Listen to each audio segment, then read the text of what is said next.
Hello student, मैं Ravi sir. हम लोग पिछले कक्षा में पढ़े थे एफसीसी में क्लोज पैकिंग का मान। ठीक है, आज हम लोग पढ़ेंगे कैसे फ्रैक्शन निकालते हैं एचसीपी में। क्या निकालेंगे? एचसीपी में। तो सबसे पहले इसको सीखने के लिए पहले स्ट्रक्चर देखते हैं कैसे स्ट्रक्चर होता है।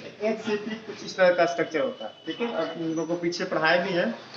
अब हम यहाँ पे ये देखने वाली बात है कि इसमें जो एटम प्रेजेंट होता है कहाँ कहाँ होता है। तो इसका स्ट्रक्चर आप लोगों को बताया थे क्या है कि यहाँ पर यहाँ पर यहाँ पर ये सब एटम प्रेजेंट होता है।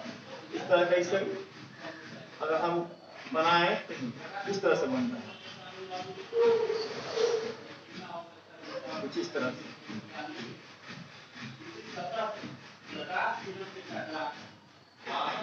देखिए ये वाला जो सरफेस दिख रहा है वो इस तरह से है। इसके बाद तीन हमारे पास नीचे आ रहा है यहाँ पे। इसके बाद फिर से वही वाला रिपीट होता है। इसमें टाइप होता है ए बी टाइप। क्या होता है? ए बी टाइप, कुछ इस तरह से ऐसे। मतलब ये वाला जो है इस तरह से मिला हुआ है, इस तरह से मिला हुआ है। मतलब ये अगर ए है तो ये कहा बी, तो ये कहा जाएगा ए। इस टाइप का है हमारे पास। अब कोशिश करते हैं इसमें समझने के लिए। तो हम यहाँ पर जो लाइन खींच रहे हैं वो ये वाला जो लाइन दिख रहा है ये वाला लाइन है। ये वाला लाइन दिख रहा है, ये वाला लाइन है। यानी कि मतलब हमारे पास क्या है कि अगर हम कहें कि यहाँ पर ये एटम प्रेजेंट है कुछ इस तरह से, और ये एटम यहाँ पर प्रेजेंट है, इसको मान लेते हैं कि ये एटम जो है एक दूसरे से टच है। ये टच रहने करता है, हमको दिखा नहीं पाएगा क्योंकि बड़ा लॉक खींचेंगे तो और थोड़ा सा बड़ा हो जाएगा तो उधर सट जाएगा। ठीक है, इसलिए कि ये देखो ऐसा से सटा हुआ है। ये वाला जो लाइन है ये वाला, इसको यहाँ पर इंडिकेट किया। समझ रहे बात को? तो अगर हम कहें कि अगर हम इसका मानते हैं बेस एरिया, इसको मानते हैं बेस है। ठीक है, तो इस बेस एरिया को अगर हम कहें कि इसकी जो हमारे पास लेंथ है अगर वो ए है, क्या मानते हैं? ए। तो ए जो है हमारे पास कितने का होगा? ये देखिए तो यहाँ से यहाँ पर देखिए ये आर और ये क्या हो जाएगा? आर। तो ये दोनों में क्या हो जाएगा? हमारे पास 2r हो जाएगा। समझ रहे बात को? तो ये वाला जो लेंथ है कितना है? 2r है। ये वाला लेंथ कितना हमारे पास है? 2r है। और इसका हाइट बाबू जो है, जो यहाँ से हम यहाँ पे देख रहे हैं, इसका हाइट जो का वैल्यू होता है इसको कॉम्प्लिकेटेड होता है निकालना। और इसके रिस्पेक्ट में देखो थोड़ा सा, इसके रिस्पेक्ट में क्या होता है? 4r रूट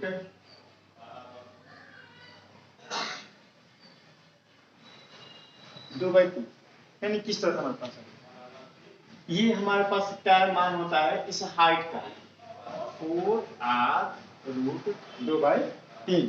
2/3 इसको बोल सकते हैं। तो अब बात में थोड़ा सा ध्यान देना, हमारे पास क्या है कि हम इसको हाइट देख लिए कि इसका हाइट इतना है, इसका बेस इतना है।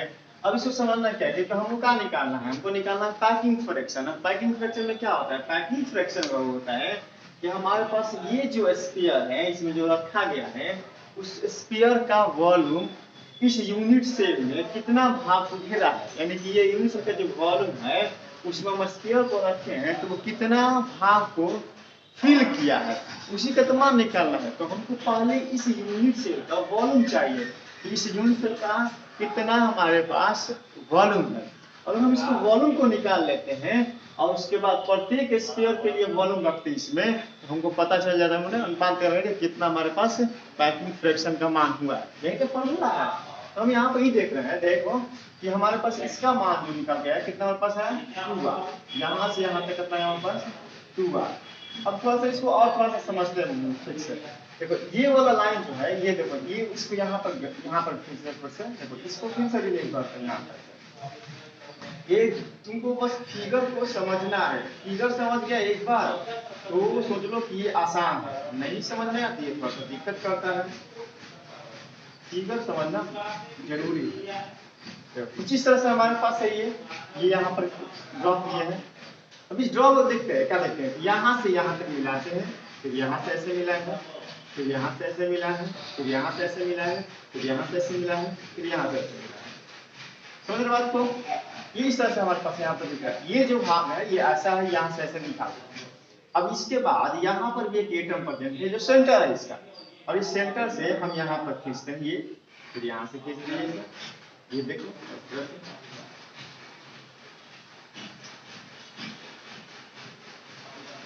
ऐसा बना। हम कहा देखें यहाँ से यहाँ तक की जो दूरी है वो हम कितना माने हैं? वो 2r है। अरे बस समझ में क्या है 2r है। तो यहाँ से तो यहाँ पे दूरी कितना होता है ये 2r है। और यहाँ से यहाँ पे दूरी कितना हमारे पास मिलेगा, देखो ये सटा को यार कितना जगह हमारे पास 2r हो जाएगा। मतलब ये त्रिभुज जो है एक समबाहु त्रिभुज है। कौन सा त्रिभुज है ये, समबाहु त्रिभुज। जस्ट ऐसा ये भी है, ये भी है, ये भी है, सब क्या सब है। तो हम कहें कि अगर हमारे पास क्या होता है वॉल्यूम का होता है, वॉल्यूम बराबर क्या होता है हमारे पास कि अगर हम किसी चीज का वॉल्यूम निकालते हैं तो वॉल्यूम मतलब क्या लिखते हैं, वॉल्यूम कैजुअल लिखते हैं, लंबाई गुना चौड़ाई गुना ऊंचाई, यही लिखते हैं ना। क्षेत्रफल का लिखते हैं, तो क्षेत्रफल लिखते हैं लंबाई गुना चौड़ाई, ये लिखते हैं। तो लंबाई गुना चौड़ाई क्या होता है क्षेत्रफल। तो हम यहाँ पर लिख सकते हैं d बराबर क्षेत्रफल गुना ऊंचाई।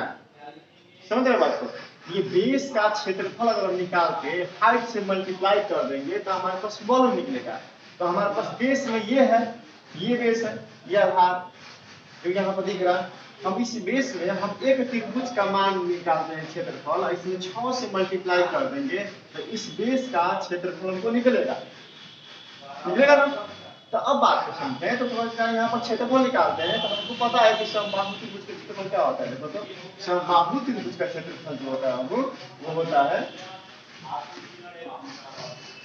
समबाहु त्रिभुज के क्षेत्रफल इक्वल टू √3, ठीक है, √3/4 भुजा स्क्वायर। अब ये क्या है भुजा है, ये क्या हमारे पास भुजा है। तो √3/4 भुजा का मान कितना है 2r के स्क्वायर। आ रहा है समझ में आप लोगों को, दिक्कत है समझ में, दिक्कत नहीं है, चलिए ठीक है। तो हम यहाँ पर लेट करते हैं, इन सबका मान निकाल दिए, इसका क्या है किसमें क्या है, बस ये समझना आप लोगों को जरूरी है। तो अगर हम कहें कि हम यहाँ पर लिखते हैं, देखिए तो volume of unit hexa, volume of hexagonal unit से क्या होगा हमारे पास, देखिए area of base, area of base जो आधार है, इसका आधार का क्षेत्रफल गुना हाइट।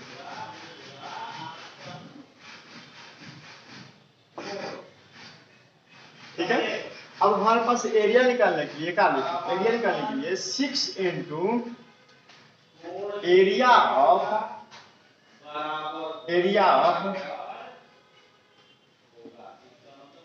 Equilateral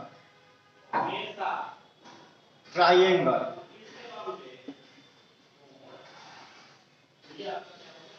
into height. ये यहाँ से इस साइड वाला है जो आपको पता है।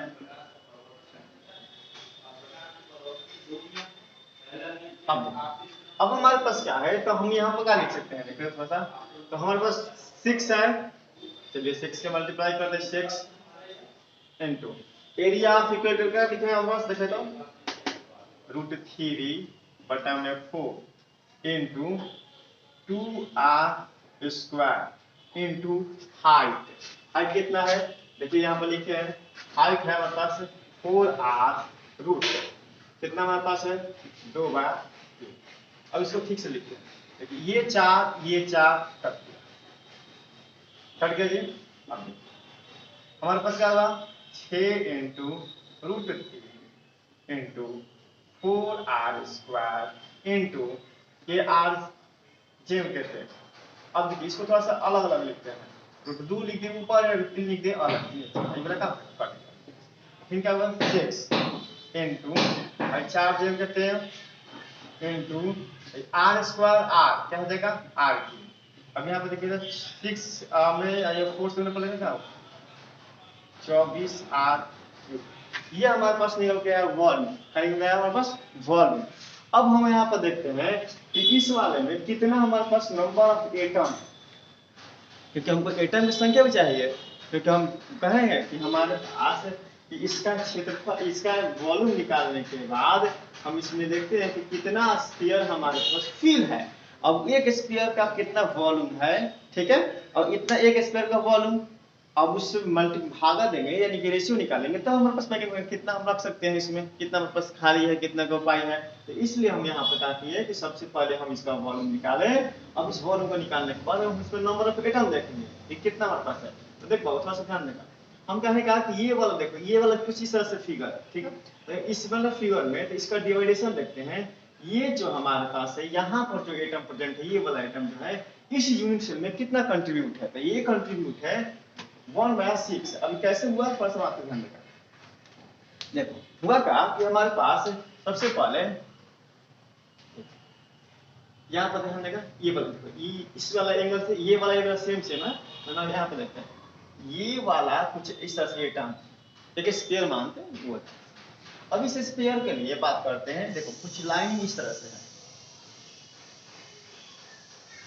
ठीक है, इस तरह से। और इसके बाद यहाँ से डिवाइडेशन देखो, यहाँ पर है, यहाँ पे इस तरह से। तो हमारे पास इस तरह से इसे कंट्रीब्यूट हो गया। ये कंट्रीब्यूट होने के बाद ये कितना हमारे पास, इसमें 1/3 हुआ, इसमें 1/3 हुआ, इसमें 1/3 हुआ। अब लेकिन फिर से बाबू समझते बाबू, ये जो हमारे पास है, फिर इसके बाद ये स्फीयर किस तरह से 1/3 रहेगा। अब इसके बाद नीचे से एक हिस्सा से इसको निकालते हैं, काटते हैं, इसको प्लेन करते हैं। ये प्लेन तो रहेगा नहीं, कैसा फोल्ड रहेगा, इसको प्लेन करेंगे तो यहाँ से फिर जो 1/3 है उसको 1/2 करना पड़ेगा। इस तरह से हमारे पास कर देगा 1/6 हो जाएगा। ये जो कंट्रीब्यूट है इस वाले में 1/6 है, तो 1/6 1 2 3 4 5 6, 1 2 3 4 5 6, 6 नीचे 6 का ऊपर, तो यानी कि 1/6 इंटू का हो जाएगा 12। अगर हम काटाते हैं तो कितना आएगा हमारे पास है, तो उसमें 2 एटम होगा, यानी कि ये यहाँ सब मिला कर 2 हुआ। समझ रहे बात को, यहाँ सब मिला तो हमारे पास 2 एटम हो गया। समझ रहे, 1 2 3 4 5 6, 1 2 3 4 5 6, समझ रहे हो आप। तो हमारे पास यहाँ पर देखिए नंबर ऑफ एटम या स्फीयर लिखो, स्फीयर इन HCP। तो हम कहें कि 12 हमारे पास है कॉर्नर और एक कॉर्नर पर 1/6 प्लस। अब देखो फिर से, ये वाला जो है फेस पर है, ये देखो ये वाला का है फेस पर है, तो फेस पर कितना रहेगा हमारे पास, कैसे कहेंगे, नीचे से काटे हैं 1/3 था, नीचे से काट दिए तो 1/6 हो गया। अब ये एक था तो इसको भी नीचे से काटेंगे तो क्या हो जाएगा 1/2 हाफ हो जाएगा। तो एक यहाँ पर है, एक यहाँ पर है, एक ऊपर एक नीचे, 2 हमारे पास यहाँ पर, तो लिखेंगे 2 × 1/2 फिर प्लस।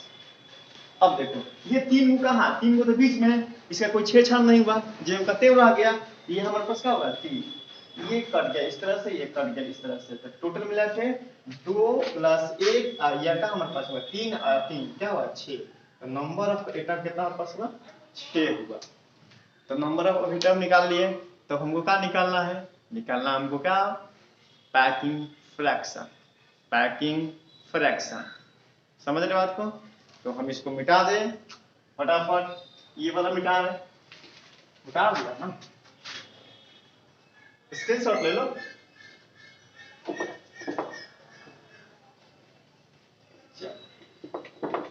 ये मिट गया फटाफट इस तरह से, ठीक है, मिट गया। तो अब इसमें हम देखो इसका मान को छोड़ देते हैं, ये मान हमको मल्टीप्लाई करना है ना, तो हमारे पास क्या होगा, ये देखिए ये अब वाला पैकिंग फ्रैक्शन % इक्वल टू कितना हमारे पास हुआ, देखो तो होता क्या हमारे पास है, number of sphere into volume of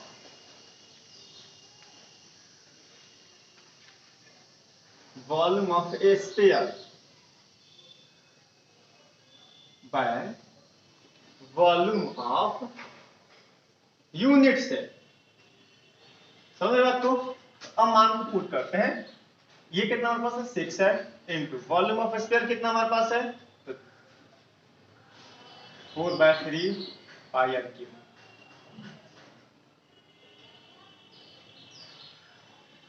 but यहाँ पर 100 से मल्टीप्लाई करना हो, यहाँ पर कितना हमारे पास है वॉल्यूम ऑफ में क्या निकाले हैं यहाँ पे 24।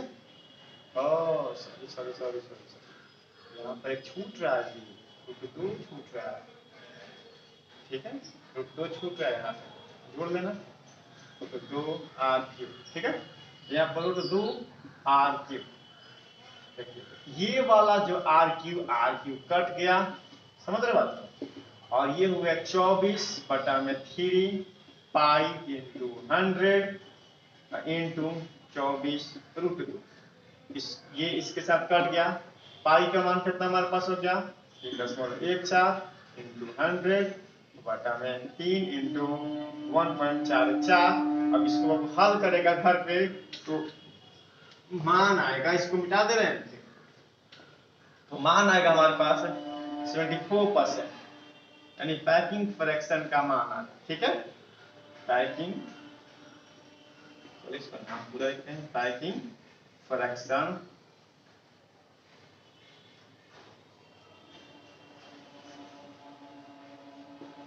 ये परसेंट इक्वल टू हम लिखेंगे पैकिंग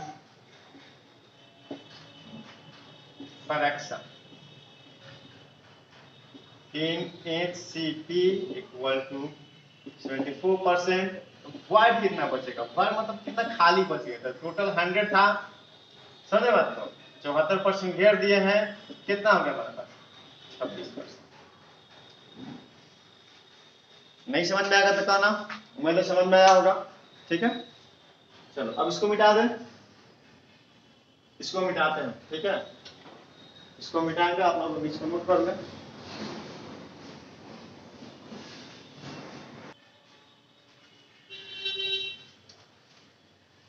देखो मिट गया, तो हम लोग अब देखते हैं तो हम कब से पढ़े वॉइड, इंडस्ट्रियल साइट, होल, ये सब हमारे पास है, यानी कि इसी को बोलते हैं वॉइड कहो या इम्पिटी स्पेस कहो या इंडस्ट्रियल साइट कहो या होल कहो, क्योंकि हम कब से पढ़े कि वॉइड 26% है, वॉइड 32% है, वॉइड कुछ परसेंट है, वॉइड कुछ परसेंट है।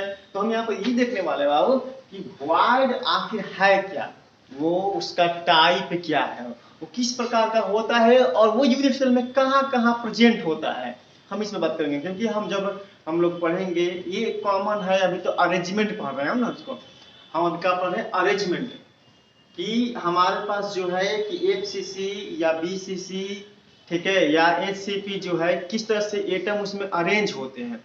अब अरेंजमेंट होने के बाद हम जब पढ़ते हैं आयनिक सॉलिड, जैसे NaCl के बारे में पढ़ेंगे, नमक के बारे में पढ़ेंगे, तो नमक हमारे पास NaCl एक पॉजिटिव को निगेटिव, एक पॉजिटिव को निगेटिव, एक पॉजिटिव को निगेटिव, ऐसा आएगा हमारे पास। तो पॉजिटिव कहाँ पर प्रेजेंट होता है, निगेटिव कहाँ पर प्रेजेंट होता है, इस तरह का वहाँ पर समझना होगा, नहीं तो उस टाइम में हमारे पास जो क्वेश्चन पूछा जाएगा जिस न्यूमेरिकल को बनाएंगे तो उस टाइम में गलत होने लगेगा हमको, ठीक है। तो अभी थोड़ा सा ध्यान देते हैं इस बार। तो हम यह होता है कि कह कि वॉइड, इंडस्ट्रियल साइट और होल, तो हमारे पास वॉइड क्या है, तो समझना कि हम क्या कह रहे हैं कि अगर हम मानो कि यूनिट सेल को किसी तरह से अरेंज कर रहे हैं, मतलब ये हमारे पास क्या है अरेंजमेंट हो रहा है, इस वाले में हम भर रहे हैं, तो भरने के दौरान हम कहीं ये तो पाई किए थे जिसको बोलते हैं पैकिंग कितना करती है, तो ये तो खाली है, इसी को बोलते हैं वॉइड, क्या बोलते हैं वॉइड, जो खाली बच गया है। तो हम क्या लिख सकते हैं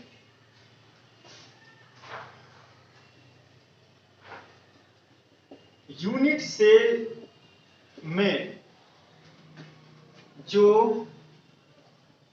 अनऑक्युपाइड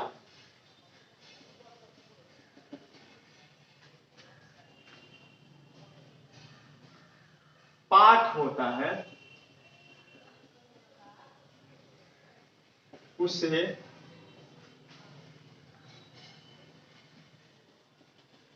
वॉइड कहते हैं, या इसे और भी लिख सकते हैं हम लोग इम्पिटी, इसको इम्पिटी या में लिख ले या, और इसको हम बोलते हैं इम्पिटी, मतलब खाली, ठीक है, खाली पार्ट होता है उसे क्या बोलते हैं, वॉइड बोलते हैं। कुछ भी लिख सकते हैं यहाँ पे। यूनिट सेल में जो हमारे पास अनऑक्युपाइड भाग होगा यानी कि एम्प्टी स्पेस होता है उसी को हम क्या बोलते हैं, वॉइड बोलते हैं। ठीक है, अब वॉइड का प्रकार क्या होता है, तो टाइप्स ऑफ वॉइड क्या हमारे पास है, टाइप्स ऑफ वॉइड। अब यहाँ पर देखेंगे, थोड़ा सा ध्यान दें। अब देखो हमारे पास सेल होता है, एससीसी, बीसीसी, एफसीसी, एचसीपी है कि नहीं, तो उसमें हमारे पास किस तरह से वॉइड क्रिएट होता है, किस तरह से वॉइड बनता है उसमें, हम इस पे बात करें थोड़ा सा कहें। तो हम इसको लिख रहे हैं, देखो इसमें हमारे पास क्या है, वॉइड कैसा होता है। तो वॉइड हमारे पास सबसे पहला हमारे पास है आसान सबसे, तो ट्राइएंगुलर वॉइड, ट्राइएंगुलर वॉइड ये हमारे पास है। अभी ट्राइएंगुलर वॉइड क्या है देख पाओ, थोड़ा सा ध्यान देखो। अब ट्राइएंगुलर वॉइड को समझने के लिए आसान बात क्या है कि हम इसको कुछ इस तरह से देखेंगे। हमारे पास 3 बॉल है, और बॉल तो है नहीं हाथ में, ठीक है, बस 3 को तुम कल्पना करो कि तुम्हारे पास 3 बॉल है, या फिर 3 बॉल लेकर बैठ जाए, ठीक है। और 3 बॉल लेकर बैठने के बाद क्या करना है कि एक यहाँ पर इस तरह से रखना है, एक यहाँ पर ऐसे रखना है, और उसके बाद इसके बेसमेंट में ऐसे 2 और रख देना है। समझ रहे बात को, मतलब 3 को ऐसे हाथ से पकड़ो, 1 2 3, देखो यहाँ पे 1 रखो, 2 रखो, यहाँ पे तीसरा रखो। तो ऐसे रखने के बाद हमको देखो बीच में इस तरह से कुछ वॉइड मिलेगा जो इस टाइप का है, देखो यहाँ से इस तरह से कुछ इस तरह से वॉइड।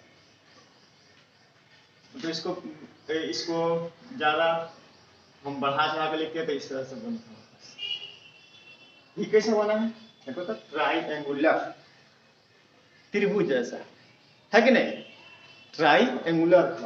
तो हम क्या कर सकते हैं, देखो 1 2 3, 3 अगर स्फीयर एक साथ टच होता है तो हमारे पास क्या बनेगा, ट्राइएंगुलर वॉइड बनेगा। जब 3 स्फीयर, जब 3 स्फीयर एक दूसरे से टच करता है तो ट्राइएंगुलर वॉइड का फॉर्मेशन होता है।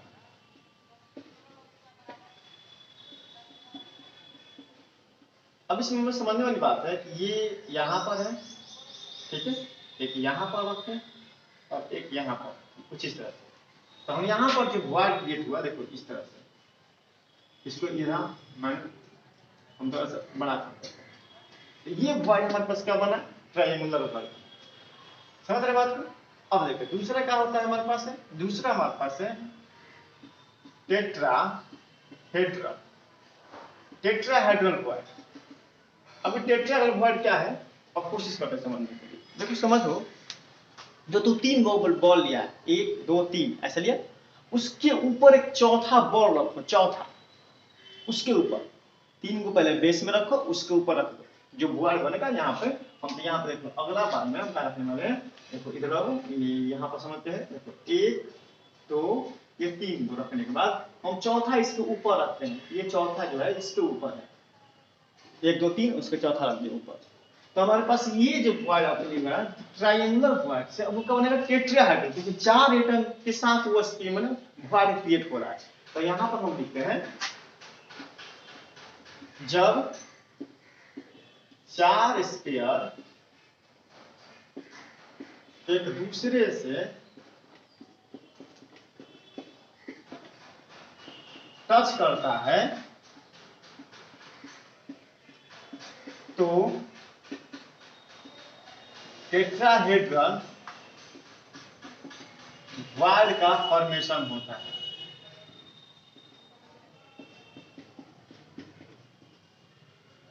अब इसको समझने के लिए इसका हम फिगर देखो, फिगर करते हैं, फिगर इसको फिगर बनाते हैं, इसको मिटा दें, मिटा देना हो, देखो इसको फिगर मिटा देंगे।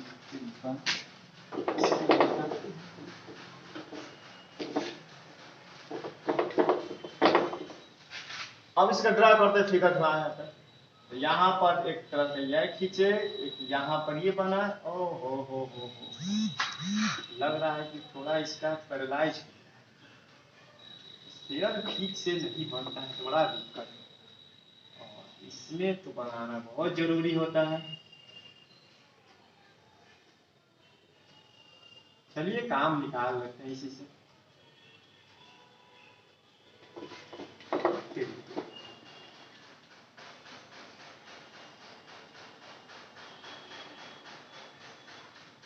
उसी तरह से हमारे पास स्क्वायर टच है और इसके ऊपर हम एक रखते हैं स्क्वायर। तो यहाँ पर जो क्रिएट होगा इसको बोलेंगे टेट्राहेड्रल वॉइड। टेट्राहेड्रल वॉइड ये किस तरह से होगा?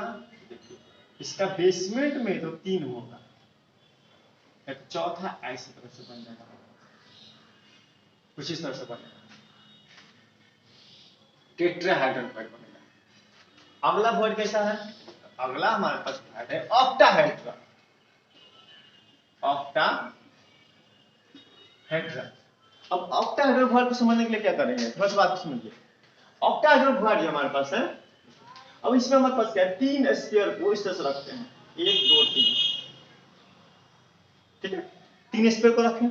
अब 3 स्फीयर को ऐसे पकड़ने के बाद 3 स्फीयर नीचे पकड़िए, 1 2 3 ऐसे पकड़ने जो पीछे हम पकड़ रहे कब से। अब ठीक इसी को फिर एक और स्फीयर लेते हैं, 3 ऐसे लेते हैं, लेकिन इस पर पलट कर रखते हैं। अगर 2 एटम इधर है, यानी कि 2 स्फीयर इधर है और 1 स्फीयर इधर है, तो अगला बार में 2 स्फीयर इधर रखेंगे, वो जो ऊपर रखेंगे, 1 स्फीयर उधर रखेंगे, जैसे मैं रखा हूं।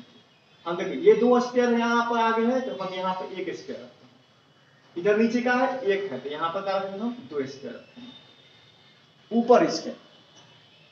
समझ रहे बात को? तो अगर हम इस तरह से रखते हैं तो हमारे पास यहाँ पर जो वॉइड बनेगा वो बनेगा हमारे पास ऑक्टाहेड्रल वॉइड। क्या बनेगा? Octahedral void. Octahedral void. तो हम यहाँ पर लिखे, इसको मिटा दे रहा हूं, यहाँ पर क्या 6 लिख रहा हूं, यहाँ पर इसको मिटाकर क्या लिख रहा हूं, ऑक्टाहेड्रल। है बात समझ में? अब इसको मेरा आसान था इसलिए इसे कर दिया। ये क्या है जी, मिटाने वाला इधर आ गया, इधर आ गया। चलिए इसको मिटा दे रहा हूं, मिटा दिया ना, मिटा दे रहा हूं।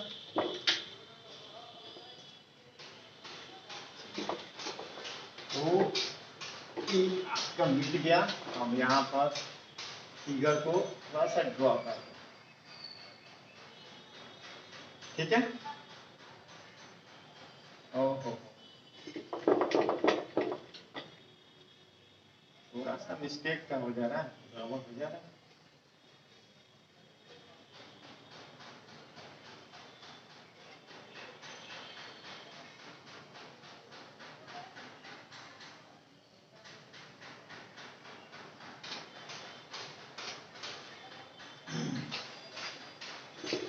नहीं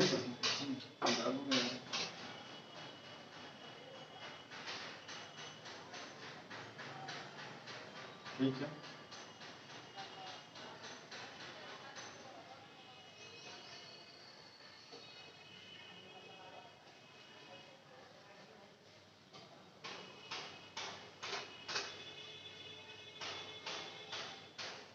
अंका बनेगा आप लोग फिगर, ठीक है। आप लोग के पास शायद क्वाइन क्वाइन होगा, उसको रख के बना लीजिएगा, कुछ इस से आपको फिगर बनेगा। ये ऑक्टाहेड्रल बन गया। एक हमारे पास और होता है जिसका नाम होता है क्यूबिक वॉइड। क्या होता है? Cubic void. चलिए इसको मिटा दें। क्यूबिक वॉइड क्या हमारे पास है? क्यूबिक वॉइड, अब क्यूबिक वॉइड में हमारे पास क्या है, जैसे हमारे पास एसीसी का देखें, एसीसी अरेंजमेंट में क्या होता है, एसीसी अरेंजमेंट में हमारे पास कुछ इस तरह से है। ये कैजुअल एसीसी में ही मिलता है, ठीक है। तो हम क्या कहें कि यहाँ पर भी स्केयर रखेंगे, यहाँ पर भी रखेंगे, यहाँ पर भी रखेंगे, यहाँ पर भी रखेंगे, यहाँ पर भी रखेंगे, यहाँ पर रखेंगे, यहाँ पर।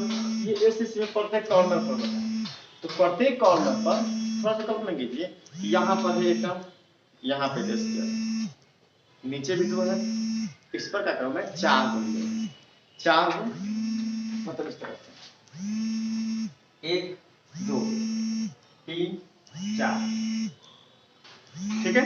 और 4 को लेने के बाद ये हमारे पास देखिए तो कुछ इस तरह से बनेगा स्फीयर, यहाँ से देखो समझ में आ रहा है। अब इसके ऊपर भी 4 वैसे रखती है हमारे पास, ये कैसा बन जाएगा, ये पहले वर्ग है, ऊपर से और 4 वर्ग देंगे हमारे पास, तो स्क्वायर से क्या हो जाएगा, क्यूब हो जाएगा। इसको हम बोलेंगे क्यूबिक होगा, क्या बोलेंगे, क्यूबिक होगा। तो यहाँ पर 4 स्पेयर, 4 को नीचे और 4 को फिर इसके ऊपर रखते हैं, यानी 8 स्पेयर ना, ठीक। 8 स्पेयर, जब 8 स्पेयर एक दूसरे से टच करता है तो क्यूबिक वॉल का फॉर्मेशन होता है, क्यूबिक वॉल का फॉर्मेशन होता है, ठीक है। और इसका फिगर आप लोग ये बनाएंगे, समझ लीजिए कि ऊपर एक रखे हैं, इसको हम दर्शा नहीं सकते, ठीक है, तो जस्ट इसके ऊपर ही है, जस्ट इसका है ऊपर है, ये आप लोग फिगर को बनाएंगे, ये वाला।